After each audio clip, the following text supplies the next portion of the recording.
Someday, you will be old enough to start reading fairy tales again. C.S. Lewis. You're listening to Writing Roots, brought to you by Aspen House Publishing. Welcome to Writing Roots. I'm Lee Hull. And I'm Lee Esses. And I have a question for you. Have you ever listened to the lyrics to Ring Around the Rosie? Yes, and they are very morbid. Have you read any of these classic bedtime stories? Earlier versions of Cinderella, the pre-Disney Cinderella? I have, but the versions I read were still watered down and less morbid than they used to be. In the last 75 years, all of a sudden we decided to sanitize a lot of the bedtime stories. But if you look at Hansel and Gretel, there isn't a Disney Hansel and Gretel movie because it's child cannibalism and it ends. So this era of storytelling may have started long before Shakespeare. This has roots in the oral traditions of education and teaching wrong and right and morality. But after Shakespeare, after the printing press, suddenly we get all of these stories combined by people like the Brothers Grimm and Hans Christian Andersen. The versions they wrote were still the creepy, traditional cut off a toe or a heel in order to fit into the shoe versions.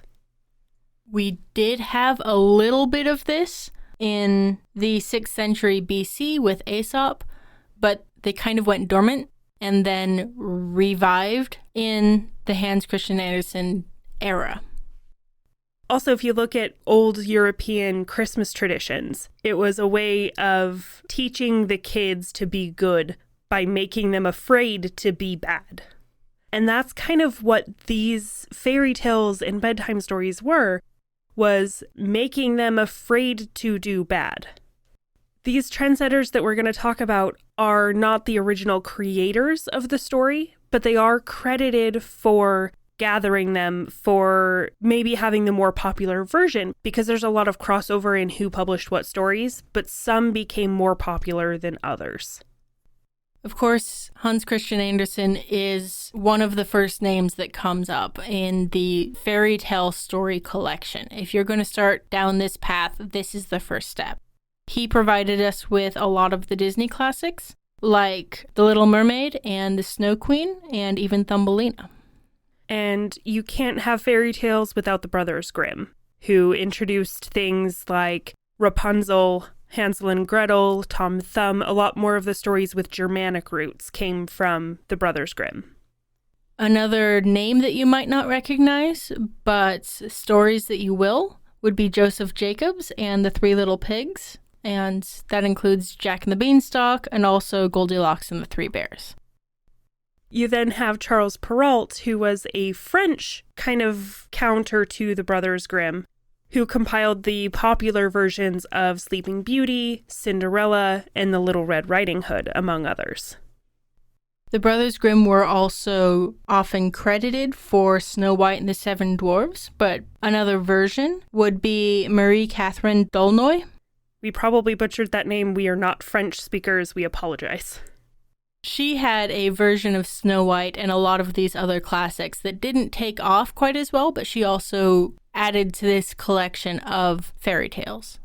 She was still a fairly important figure in this creation of fairy tale as a genre, even if her versions weren't the popular ones.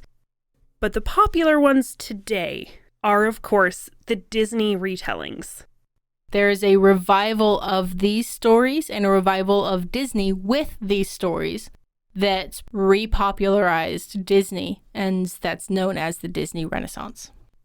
In this vein of fairy tales, we have Beauty and the Beast, The Little Mermaid, Aladdin, that came out of this Disney Renaissance. So if we look at the origins of these fairy tales, what impact did they have on storytelling today, other than giving us a ton of fodder for retellings?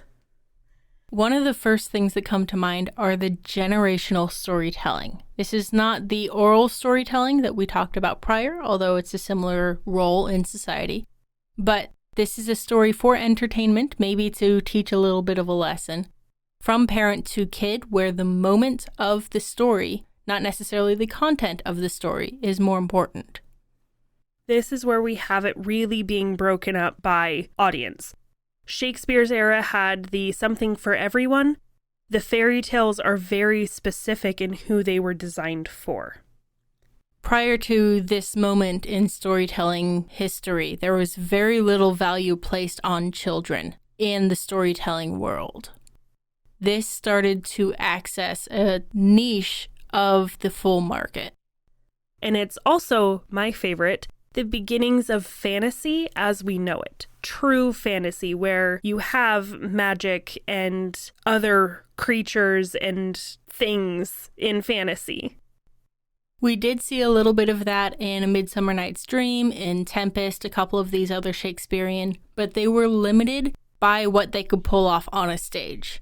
So me telling you a story about elves that live in the lilies in Grandma's garden, and then you going and exploring Grandma's garden later, it changes how one ingests the story, especially in a childhood, which is such an era of imagination. Magic is not just for the gods anymore. It's not the gods giving enchanted devices. It's regular people with magical abilities. Rumpelstiltskin is this trickster character who also has this magical ability. Prior to this, a lot of magic had to have an origin story, whereas in this genre of storytelling, there is an acceptance of magic existing out there. It's not that the gods blessed you with this and therefore you have magic. But this isn't just fantasy and magic for fantasy and magic's sake. This is education still. Fairy tales were to teach a lesson, and most of those lessons were listen to your parents and don't disobey. Be afraid of the dark. Be afraid of strangers and other people that you don't know. Be afraid of magic because magic is bad.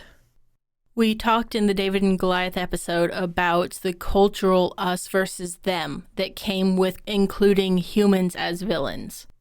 In this, you're perpetuating from a young age that the stranger, the other, is bad. Stay away from the witch in the woods.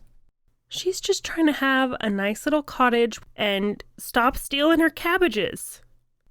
This idea of us versus them, there is the villain, they did something bad. This witch, even though we stole her cabbages, was bad because she cursed our child and stole our child. Yeah, it's hard not to side with the villain in some of these, which is a lot of what's happened since then, especially in the last 20 or so years. Mostly since Wicked came out.